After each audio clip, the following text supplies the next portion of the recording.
दक्षिण में एक स्थान है तिरुपति बालाजी, सब लोग गए होंगे, सबको पता भी है। तो आज से हजारों वर्ष पूर्व तिरुपति में एक वैष्णव रहते थे। तिरुपति बालाजी की वो सेवा करते थे। तब इतना समृद्ध स्थान नहीं था, इतनी ज्यादा व्यवस्थाएं वहां पर नहीं थी। एक दिन जेठ का महीना, बहुत भीषण गर्मी, और क्योंकि तिरुमला पर्वत के ऊपर तिरुपति है तो गर्मियों के समय में यदि कभी आपको जाने का अवसर भी मिले तो भी देखेंगे कि बिना किसी कारण ही आपके समस्त वस्त्र जो है गीले हो जाएंगे, इतना पसीना आता है। इतनी गर्मी दक्षिण में तो पड़ती भी बहुत है। तो जो वैष्णव सेवा करते थे उनके मन में आया, इतनी गर्मी पड़ रही है, इतना गर्म मौसम हो रहा है, ठाकुर जी की नौका विहार के लिए एक सरोवर इस पर्वत के ऊपर होता तो कितना आनंद आता। हम ठाकुर जी को सरोवर में नौका विहार कराते, ठाकुर जी को थोड़ी शीतलता मिलती, आनंद आता। इतनी व्यवस्था नहीं थी, इतने लोग नहीं थे, तो दोनों दंपति, पति पत्नी दोनों लिए फावड़ा और लग गए खोदने सरोवर बनाने के लिए। अब दो लोग इतना बड़ा सरोवर बनाए तो कितनी व्यवस्था करनी पड़ेगी। बेचारे दोनों खोदते, फिर जितनी मिट्टी इकट्ठी होती उसको लेकर के जाते, दूर फेंकते। तो जो ब्राह्मण थे, उनकी जो ब्राह्मणी थी वो गर्भवती थी, उनके गर्भ में बालक था। वो जब मट्टी उठा करके दूर कहीं फेंकने जाती तो ठाकुर जी को बड़ी पीड़ा होती। बोले कि देखो हमारे सुख के विचार के लिए दोनों कितना श्रम कर रहे हैं। वो गर्भवती माता है, उनके गर्भ में बालक है, फिर भी देखो वो कैसे लगी हैं, धूप ताप कुछ विचार नहीं करती, हमारी सेवा में तत्पर हैं। ठाकुर जी से देखा नहीं गया, और ठाकुर जी इतने में ही नन्हे से एक ग्वारिया बालक बन करके आए, सांवला सा उनका रूप, और जैसे ही वो मैया मट्टी डलिया में भर के उठा के फेंकने जाती, इतने में ही वो बालक रूप में ठाकुर जी आ जाते और उनसे डलिया छिना करके स्वयं लेकर के जाते और दूर फेंक करके, और फिर डलिया मैया के पास छोड़ के फिर भाग जाते। मैया बोली पता नहीं कौन नटखट बालक है, किसका बालक है, कहां से आ जाता है, मेरी डलिया उठा के भाग जाता है। पुनश्च फिर से मट्टी इकट्ठी करके जैसे ही डलिया उठाई, फिर से ठाकुर जी आ गए और फिर से डलिया छिना के और लेके जाएं और दूर पटक करके और डलिया उनके पास फेंक के फिर भाग जाएं, और वो रोकना चाहें तो रुके नहीं। 2-3 बार जब ठाकुर जी ने ये किया तो ब्राह्मणी ने जाके ब्राह्मण को दिखाया, बोले देखो आप मट्टी खोदते मैं भरती हूं, जैसे ही मैं लेके जाती हूं पता नहीं कहां से बालक आता है और वो पूरी डलिया लेके भाग जाता है और फेंक के, और फिर कहीं अंतर्ध्यान हो जाता है, कहीं चला जाता है, छुप जाता है, किसका बालक है यहां। ब्राह्मण ने बोला देखो मैं देखता हूं कौन है। जैसी डलिया में पूरा मट्टी भर के जैसे ही ब्राह्मणी ने उठाया, इतने में ही जैसे ही वो बालक आया, बालक के रूप को देखते ही उनकी करधनी जैसे ही देखी, करधनी समझते हैं, कौंधनी, कमर पर जो धारण करते हैं, वो स्वर्ण की कौंधनी वही थी जो तिरुपति बालाजी ने पहनी थी। वो देखते ही ब्राह्मण समझ गए, बोले ओहो ये तो साक्षात श्री वेंकटेश भगवान आ रहे हैं।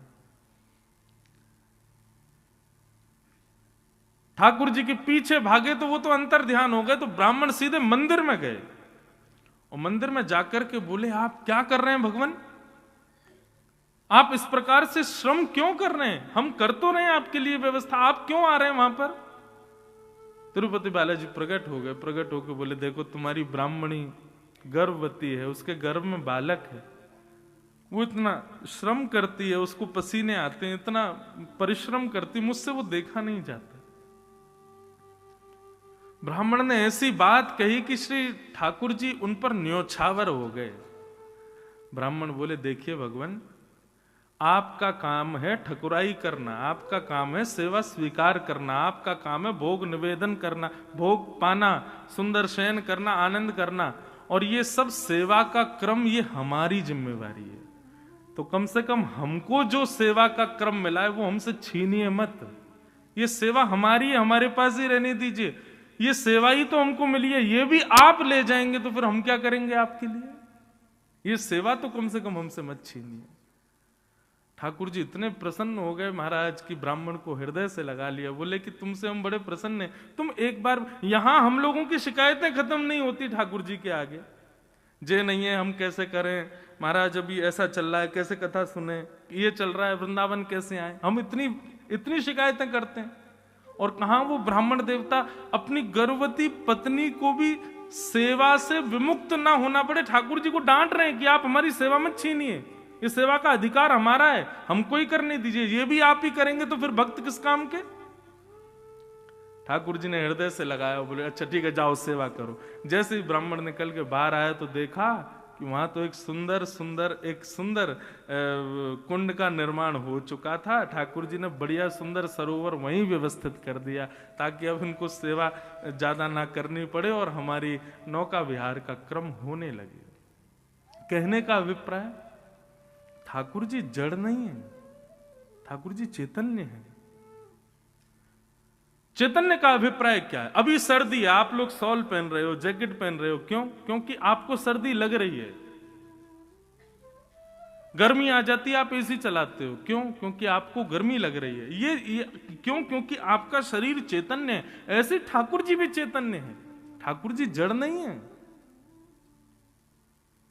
उनके प्रति जड़ बुद्धि मत रखो, वो दिखते जड़ हैं, वो दिखते ऐसे हैं कि पाषाण में हैं, वो दिखते ऐसे हैं कि कोई धातु में है, लेकिन वो धातु या पाषाण में नहीं है, वो साक्षात चैतन्य है। और मैं तो ऐसा कह दूं तो कोई अतिशयोक्ति नहीं, ठाकुर जी आए थे जब हमारे पास तब जड़ थे, अब उनको चैतन्य करने की जिम्मेवारी हमारी है। अब वो चैतन्य हो, ये जिम्मेवारी हमारी है। कभी आपके लड्डू गोपाल या जो भी सेवा का क्रम आप अपने घर में करते हो, कभी उनका स्पर्श करके अनुभव हो, जैसे एक मानव को स्पर्श करने पर अनुभव होता है, वो अनुभव उनको स्पर्श करके हो, तब सोचना अब हमारी सेवा प्रारंभ हुई है। महाराज जी 60 साल से हमारे घर में ठाकुर जी की सेवा चल रही है, लेकिन जैसे 60 साल पहले थे वैसे अब भी हैं, तो इसमें क्या हुआ फिर? कोई अनुभव आपको हो। हमारे वृंदावन के श्री राधारमन लाल जी वहां के सेवायत बताते हैं कि ठाकुर जी को जब इत्र की सेवा की जाती है, पूरे दिन के खड़े ठाकुर जी दर्शन के बाद जब रात्रि में ठाकुर जी को इत्र लगाया जाता है, तो जैसे कभी कभी हमारे ऐसे रोए खड़े होते हैं ना, ऐसे ठाकुर जी को जब इत्र की सेवा होती है तो ठाकुर जी के भी रोए खड़े हो जाते हैं। अनुभव होता है कि जैसे मानो कोई चैतन्य हो। तो पहला, ठाकुर जी सत्य हैं, सत्य है। दूसरा, ठाकुर जी चैतन्य है, उनके प्रति चैतन्य भाव रखो। और तीसरा, ठाकुर जी आनंद घन है। हमारे पूज्य गुरुदेव भगवान कहते हैं कि जिसने अपनी सेवा में सत्य भाव और चैतन्य भाव प्रकट कर लिया, अपने ठाकुर जी के प्रति सत्य और चैतन्य भाव स्थापित कर लिया, उसी के ठाकुर जी फिर आनंद प्रदान करने लगेंगे। उसी के ठाकुर जी की सेवा में फिर उसको सुख मिलेगा, सुख नहीं आनंद मिलेगा। ऐसे भगवान के ये 3 रूप हैं, सत्य, चित्त और आनंद। सच्चिदानंद रूपाय, सत्य, चैतन्य और आनंद, ये भगवान के 3 रूप। इन तीनों को बंधुओं सदैव अपनी स्थिति में रखो, अपनी बुद्धि में रखो। जब भी आप सेवा करो, जब भी कहीं मंदिर में दर्शन करो, जब भी किसी तीर्थ स्थान में जाओ, इन 3 बातों को याद रखना कि ठाकुर जी सत्य हैं, वे चैतन्य हैं और वे आनंद है। दूसरी बात, विश्वोत्पत्त्यादि हेतवे। ठाकुर जी के कर्म क्या है? विश्व की उत्पत्ति करना, उसका पालन करना और उसका संहार कर देना। पहले तो विश्व को बनाते हैं, फिर उसका पालन करते हैं, अंत में उसको ध्वस्त कर देते हैं। ये ठाकुर जी के 3 कर्म हैं। तापत्रय विनाशाय श्री कृष्णाय वयम नमः। तापत्रय विनाशाय। अब ये बात बड़ी ध्यान से सुनना। तीन प्रकार के ताप होते हैं हमारे जीवन में। ताप किसको कहते हैं? दुख, आदि दैविक दुख, आदि भौतिक दुख और आध्यात्मिक दुख। अब इन तीनों में ही सारे दुख आ जाते हैं, चाहे पति पत्नी के विवाद हो, चाहे आपके पड़ोसी के साथ विवाद हो, चाहे आपका शारीरिक कष्ट हो, चाहे आपका मानसिक कष्ट हो, चाहे आपको धन की तंगी हो गई हो। ये जितने भी कष्ट संसार में, ये सब तीनों के अंदर ही आते हैं। और यहां पर क्या लिखा है? तापत्रय विनाशाय, इन तीनों तापों का जो विनाश करते हैं, ऐसे श्री कृष्ण को हम प्रणाम करते हैं। इसका मतलब क्या है? ठाकुर जी के जो शरणागत हो जाते हैं उनके जीवन में फिर ताप नहीं आते। पर अगर ये बात है तो मीराबाई का चरित्र उठा करके देखो, ताप नहीं आया उनके जीवन में। सूरदास जी का चरित्र देखो, क्या ताप नहीं आया उनके जीवन में? किसी भी वैष्णव भक्त का, गोस्वामी तुलसीदास जी का चरित्र उठा के देखो। आपको पता है गोस्वामी तुलसीदास जी का जब जन्म हुआ था तो जन्म लेते ही गोस्वामी जी के 3200 दांत थे, और जब जन्म लिया तो जन्म लेते ही मुख से शब्द निकला राम। ये सुनते ही सारे गांव के लोगों ने हल्ला मचा दिया, बोले ये बालक अशुभ है, ये अच्छा नहीं है। बताओ, इसके 3200 दांत हैं, ये मानवों जैसा हंस रहा है। 1 घंटे का बालक हंस रहा है, दांत दिखा रहा है, मुख से राम नाम बोल रहा है, ये बालक अशुभ है। मतलब गोस्वामी तुलसीदास जी की उपेक्षा जन्म से ही प्रारंभ हो गई थी, जन्म से ही उपेक्षा करने लगे थे लोग। आज जिस रामचरितमानस को घर घर में पूजा जाता है, जिस हनुमान चालीसा को हर बालक बोल करके अपने विद्यालय में जाता है, अपने कार्यों की सिद्धि करता है, उन हनुमान चालीसा और रामचरितमानस लिखने वाले गोस्वामी तुलसीदास जी जब पृथ्वी पर थे तब किसी ने उनका सम्मान नहीं किया। काशी में, बनारस में मानस जी लेकर के गोस्वामी जी घूमते थे, कोई स्वीकार नहीं करता। सब कहते ये कैसी भाषा लिखी है आपने, ये कोई भाषा है? लेकिन आज उन गोस्वामी जी को सब लोग, अभी हल्ला हो जाए कि छठी करा पर गोस्वामी तुलसीदास जी प्रत्यक्ष प्रकट होकर दर्शन दे रहे हैं, क्या होगा? हम अकेले व्यासपीठ पर रह जाएंगे, सब भाग जाओगे। उन गोस्वामी जी आगे, भैया दर्शन करो उनके, इतने श्रेष्ठ हैं। तो फिर यहां ये क्यों लिखा है कि तापत्रय विनाशाय? ठाकुर जी के शरणागत के ठाकुर जी तीनों तापों को नाश कर देते हैं, तो फिर किसी वैष्णव को ताप विमुक्त हमने क्यों नहीं देखा? एक भी भक्त ऐसा नहीं है जिसका आप मुझे नाम बता दें जिसके जीवन में कोई दुख ना आया हो। तो फिर इसका भाव का अर्थ क्या है? बहुत ध्यान से सुनना। ठाकुर जी की शरणागति होने के बाद, भगवत शरणागति लेने के बाद जीवन में कष्ट आएंगे, जीवन में दुख आएंगे, जीवन में विपत्ति आपत्ति ये सब आएगी, पर उसका प्रभाव और उसका अनुभव उतना नहीं होगा।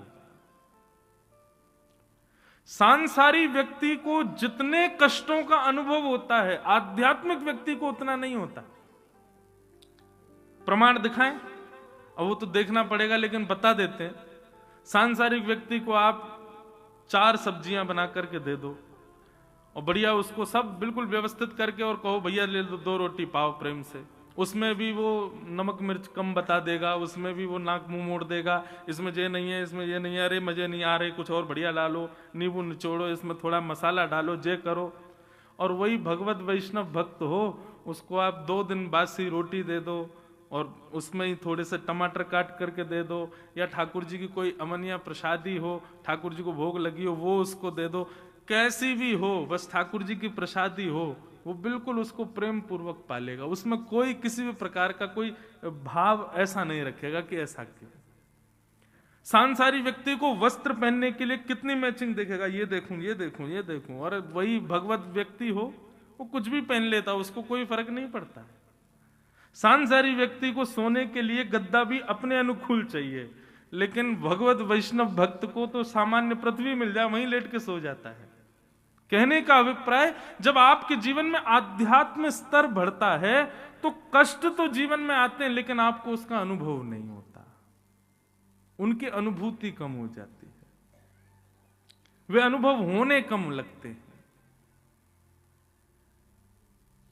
आध्यात्मिक होने का मतलब ये नहीं कि आपके जीवन से कष्ट चले जाएंगे। यहां पे ये बांध दो, यहां पे ये कर दिया हो, वहां पे वो कर आए, वहां पे चोला चढ़ाया हो, वहां पे ये कर आओ, इससे कष्ट दूर हो जाएंगे। भाई प्रारब्ध है ये तो भोगना ही पड़ेगा, उससे कैसे बच जाओगे?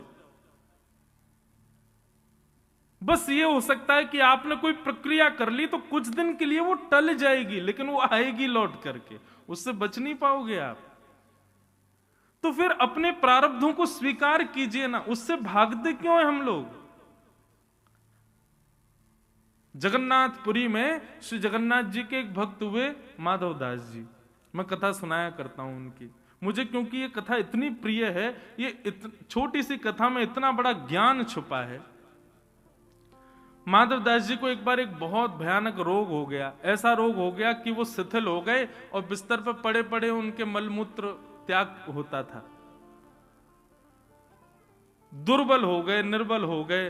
तब माधव दास जी पर दया आ गई जगन्नाथ जी को। जगन्नाथ जी बोले, माधव दास बेचारो या की कोई सेवा भी ना कर रहे हो, मैं जाऊं या के पास। तो ठाकुर जी आ गए और ठाकुर जी अपने अंजलि में जल भर के लाते और माधव दास जी के मलमूत्र को साफ करने लगे। माधव दास जी के जब नेत्र खुले, देखा जगन्नाथ भगवान सेवा कर रहे हैं, हाथ पकड़ लिया। बोले प्रभु क्या कर रहे हो आप? बोले तुम्हारी सेवा कर रहा हूं, तुम बहुत दुर्बल हो गए ना, बीमार हो गए हो। तो माधव दास जी ने कहा आप तो भगवान हो, आप मेरी सेवा करना मंजूर मानते हो, इससे अच्छा तो मेरा रोग दूर कर दो। आप चाहो तो हो सकता है आप चुटकी बजाओ मैं ठीक हो जाऊंगा, आप वो क्यों नहीं कर रहे हो? मेरी सेवा क्यों कर रहे हो? आप चाहो तो मैं तो बिल्कुल रोग निवृत्त हो जाऊंगा। तब भगवान ने जो बात कही वो सुनिए। ठाकुर जी कहते हैं माधव, व्यक्ति संसार में अगर जन्म लिया है तो इसका मतलब है उसके प्रारब्ध बचे हैं, इसीलिए वो जन्म लेकर के आया है और वो धीरे धीरे आगे बढ़ रहा है। इसका मतलब अब वो भोगेगा, एक समय आने पर उसके जीवन में कष्ट, विपत्तियां, आपत्तियां, चैलेंजेस आने शुरू होंगे ही होंगे, क्योंकि ये उसके पूर्व के प्रारब्ध हैं, इसीलिए उसका जन्म हुआ है। लेकिन यदि वो भक्त मेरे चरणों में आके कहे कि महाराज इन सबको दूर कर दो, इन सबको नष्ट कर दो, ये जितनी विपत्ति आ रही हैं इनको सबको खत्म कर दो, और कहीं मैंने दया करके उन विपत्तियों को खत्म कर दिया, वो विपत्तियां खत्म नहीं होंगी, वो विपत्तियां कुछ दिन के लिए टल जाएंगी और टलने के बाद प्रारब्ध है, भोगना तो फिर से पड़ेगा।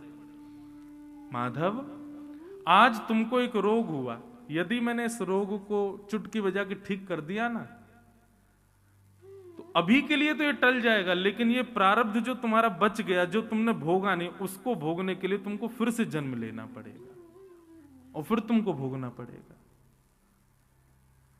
इसलिए मैं चाहता हूं कि तुम अभी निवृत्त हो जाओ, इसके बाद तुम्हारा जन्म ही ना हो। इसलिए जो कुछ भी मिल रहा है सबको भोग लो ताकि तुम अभी निवृत्त हो जाओगे, इसके बाद तुम्हारा जन्म नहीं होगा फिर। इसलिए बंधुओं आप अनुभव करके देख लीजिएगा, हमने तो बहुत कम आयु में अनुभव कर लिया कि वैष्णव पथ पर जो चलने लगा व्यक्ति, उसके जीवन में कष्ट सामान्य व्यक्ति से ज्यादा आता है।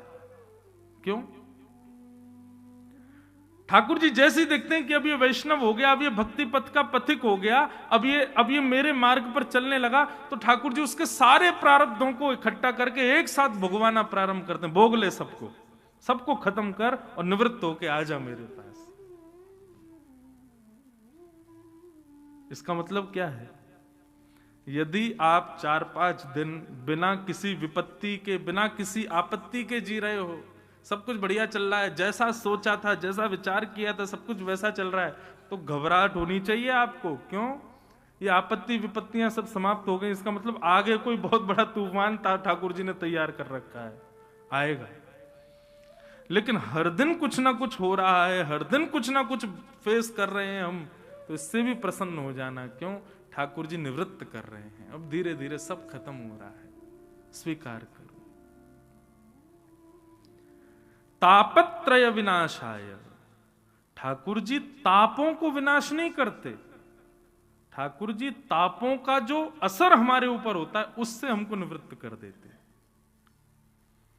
एक प्रकार से आज की भाषा में मैं कहता हूं कथाओं में कि भक्ति क्या है? भक्ति एनेस्थीसिया का इंजेक्शन है। उसको लगने के बाद व्यक्ति सुन्न हो जाता है। जैसे एनेस्थीसिया लगा, फिर चाहे डॉक्टर काट दे, पीट दे, कुछ भी कर ले, आदमी को कुछ पता नहीं चलेगा। देखो, क्रिया तो हो रही, ऑपरेशन तो हो रहा है, काटा तो जा रहा है, रक्त तो निकल रहा है, लेकिन उसको पीड़ा नहीं हो रही है। क्यों? सुन्न हो गया। ठीक वैसे ही भक्ति भी एनेस्थीसिया की तरह। एक बार यदि आप भक्ति पथ के, वैष्णव पथ के अनुगामी बन गए, विपत्तियां जीवन में आएंगी लेकिन आपको अनुभव नहीं होगा। उसकी इतनी ज्यादा कष्ट स्मृति में नहीं आएगा। बाकी हम सब गाते हैं, ब्रज के नंद लाला, राधा जी के सांवरिया, सब दुख दूर हुए जब तेरा नाम लिया। ब्रज के नंद लाला,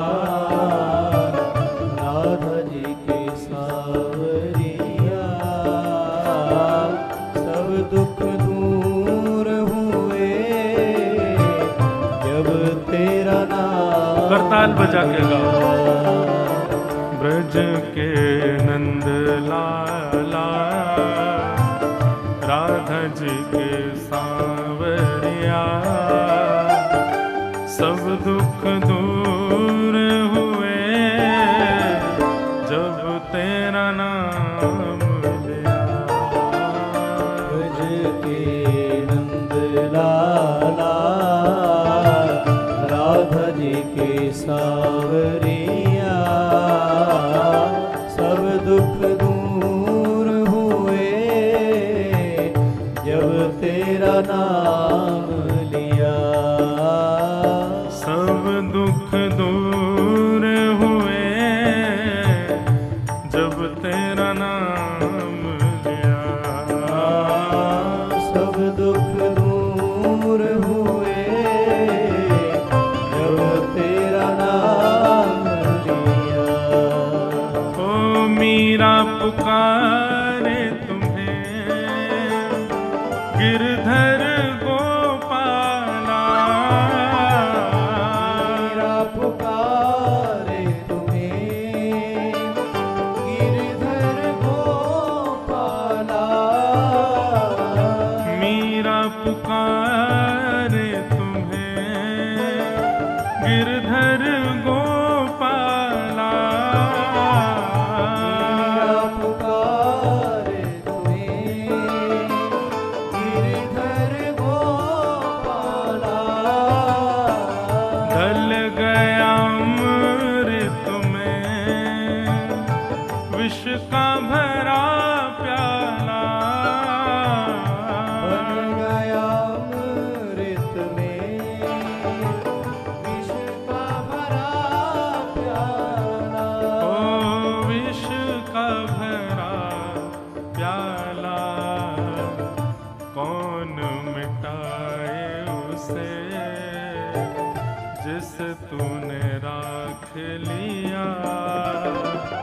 सब दुख दूर हुए जब तेरा नाम लिया।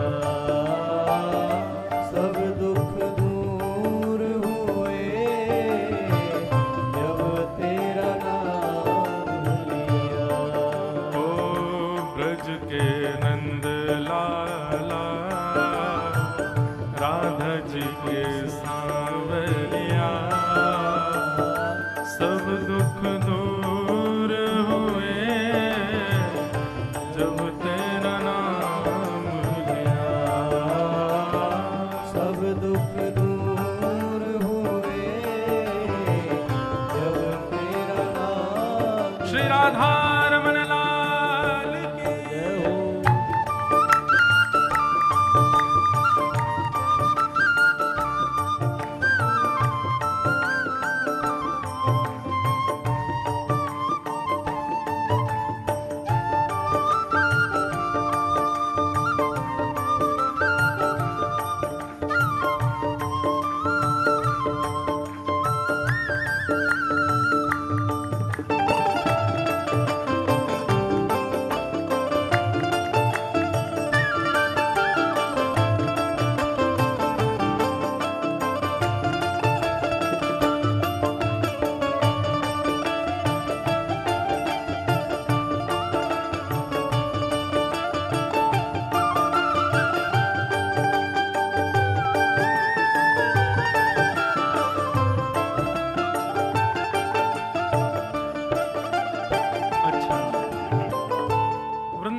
की सीमा से बाहर के लोगों के दुख बहुत सारे हो सकते हैं, पर वास्तविक में ब्रजवासी का एक ही दुख है, और वो कष्ट क्या है, वो पीड़ा क्या है कि हे नाथ, कब हमें आप युगल स्वरूप में दर्शन दोगे। बस दर्शन की पीड़ा है। ब्रजवासी तो महाराज बिहारी जी से भी जाकर के यही कहें, ए हो विधिनाथ तो पे अचरा पसार मांगू, जन्म जन्म दीजो याही ब्रज बसिवो। हे विधाता, यदि तू हमसे ने एक प्रसन्न है गए हो तो भैया ने कृपा कर दियो, हमें दोबारा तो ब्रज में ही जन्म दे दियो। ब्रजवासियों की तो एक ही पीड़ा है कि ठाकुर जी आप बस हमको दर्शन दे देना, और कोई चाह नहीं है ठाकुर जी से। ब्रजवासी और कोई कामना नहीं करते, हम भी यही कामना करेंगे ठाकुर जी से। देख रहे हो तुम मेरे दुखड़े सारे, देख रहे हो तुम मेरे दुखड़े सारे, देख रहे हो तुम मेरे दुखड़े सारे, देख रहे हो तुम मेरे दुखड़े सारे, कब दर्शन दोगे मेरी आंखों के तारे, अब दर्शन दोगे मेरी आँखों के तारे, ओ मेरी आंखों के तारे। ओ अधर पे मुरली है, कांधे पे कामरिया, सब दुख दूर हुए जब तेरा नाम लिया, सब दुख दूर हुए जब तेरा गाओ। नाम लिया। ओ ब्रज के नंद लाला, राधा जी के सांवरिया, सब दुख दूर हुए जब तेरा नाम लिया, सब दुख दूर हुए जब तेरा नाम लिया, ओ सब दुख दूर हुए जब तेरा नाम लिया। ओ सब दुख दूर हुए जब तेरा नाम लिया। तो तापत्रय विनाशाय श्री कृष्णाय वयम नमः। तो इस बात को आप लिख लीजिए, ठाकुर जी कष्ट दूर नहीं करेंगे। आप यदि उनके शरणागत हो गए तो पीड़ाएं दूर नहीं होंगी, बस पीड़ाओं का अनुभव कम होगा। और जैसे जैसे इस भक्ति मार्ग में आगे बढ़ेंगे, आध्यात्म मार्ग में आगे बढ़ेंगे, तैसे तैसे सांसारिक विपत्तियां कम होती चली जाएंगी, फिर विपत्तियां बदल जाएंगी। अभी विपत्ति क्या है? अभी विपत्ति सांसारी है। ऐसा हमने सोचा था, नहीं हो रहा, विपत्ति लग रही है। बेटा कोई ये काम नहीं कर रहा, विपत्ति लग रही है। बेटी से ऐसी अपेक्षा थी, नहीं मान रही, विपत्ति लग रही है। चाहते थे यहां घर बने, ऐसा हो वैसा, ये सब विपत्तियां हैं। लेकिन भक्ति मार्ग में आने के बाद में कष्ट केवल एक ही रह जाता है, और वो कष्ट क्या है पता है?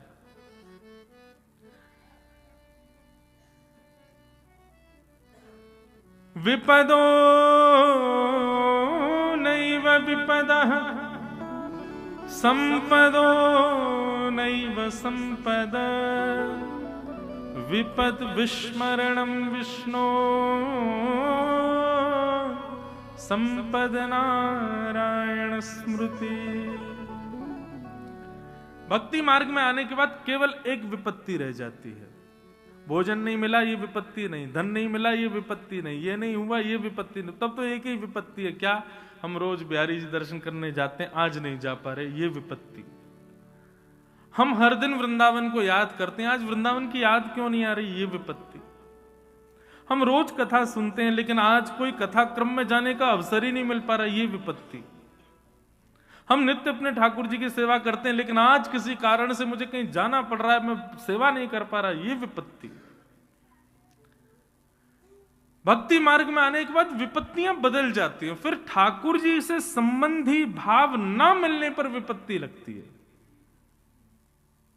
फिर संसार की स्थिति विपत्ति नहीं देती।